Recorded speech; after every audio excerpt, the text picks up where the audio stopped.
Chapter 2. The storm raged fiercely all that night, but nothing of particular note occurred.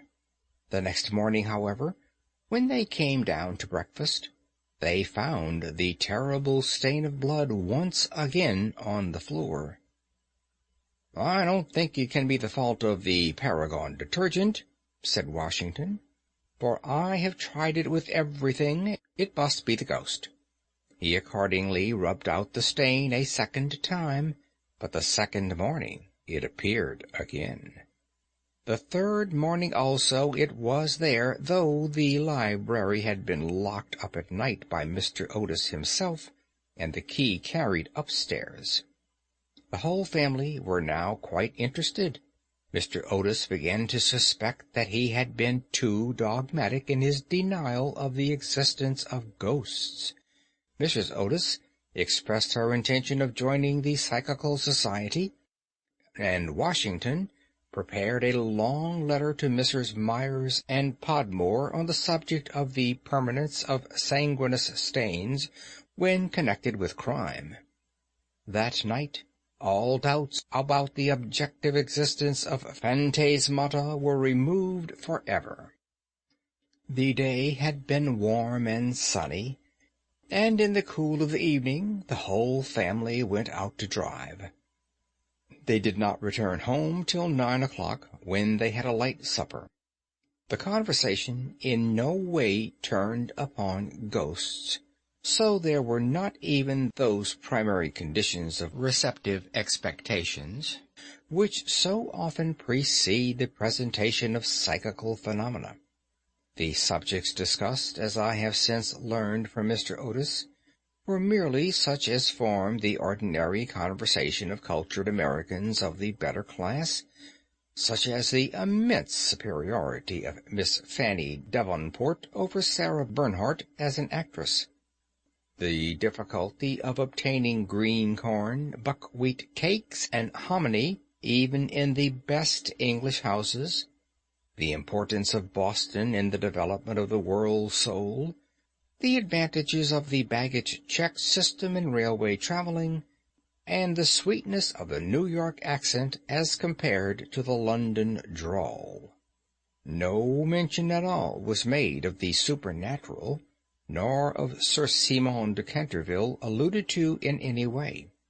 At 11 o'clock the family retired, and by 1:30 all the lights were out. Some time after, Mr. Otis was awakened by a curious noise in the corridor outside his room. It sounded like the clank of metal, and seemed to be coming nearer every moment.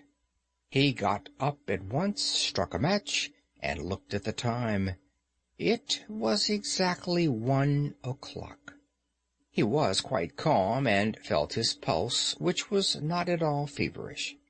The strange noise still continued, and with it he heard distinctly the sound of footsteps. He put on his slippers, took a small oblong phial out of his dressing-case, and opened the door. Right in front of him he saw, in the wan moonlight, an old man of terrible aspect. His eyes were as red burning coals. Long gray hair fell over his shoulders in matted coils. His garments, which were of antique cut, were soiled and ragged, and from his wrists and ankles hung heavy manacles and rusty gyves. "My dear sir," said Mr. Otis, "I really must insist on your oiling those chains, and have brought you for that purpose a small bottle of the Tammany Rising Sun lubricator. It is said to be completely efficacious upon one application, and there are several testimonials to that effect on the wrapper from some of our most eminent native divines. I shall leave it here for you by the bedroom candles, and will be happy to supply you with more should you require it." With these words the United States minister laid the bottle down on a marble table, and, closing his door, retired to rest. For a moment the Canterville ghost stood quite motionless in natural indignation, Then, dashing the bottle violently upon the polished floor, he fled down the corridor, uttering hollow groans and emitting a ghastly green light. Just, however, as he reached the top of the great oak staircase, a door was flung open, 2 little white-robed figures appeared, and a large pillow whizzed past his head. There was evidently no time to be lost, so, hastily adopting the 4th dimension of space as a means of escape, he vanished through the wainscoting, and the house became quite quiet. On reaching a small secret chamber in the left wing, he leaned up against a moonbeam to recover his breath, and began to try and realize his position. Never, in a brilliant and uninterrupted career of 300 years, had he been so grossly insulted.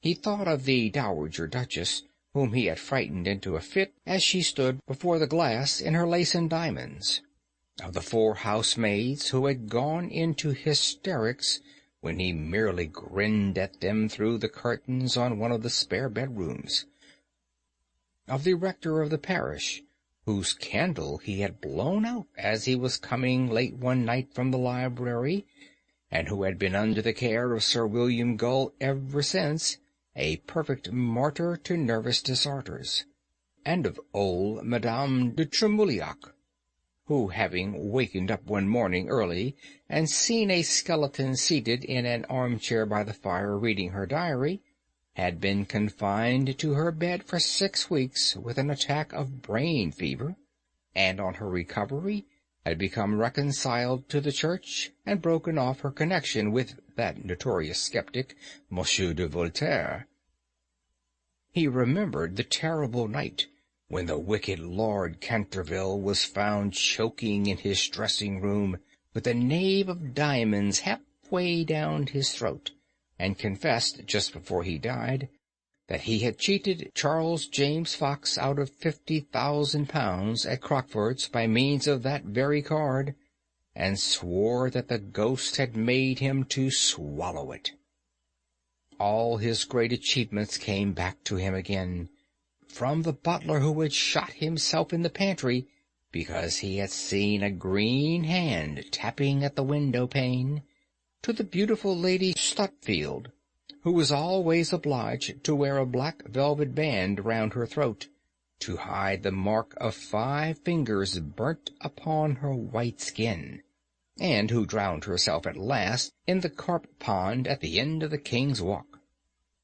With the enthusiastic egotism of the true artist, he went over his most celebrated performances, and smiled bitterly to himself as he recalled to his mind his last appearance as Red Reuben or the Strangled Babe, his debut as Gaunt Gibeon, the bloodsucker of Bexley Moor, and the furor he had excited one lovely June evening by merely playing ninepins with his own bones upon the lawn tennis ground. And after all this, some wretched modern Americans were to come and offer him the Rising Sun lubricator and throw pillows at his head.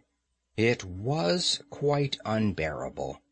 Besides, no ghost in history had ever been treated in this manner. Accordingly, he determined to have vengeance, and remained till daylight in an attitude of deep thought. End of chapter 2.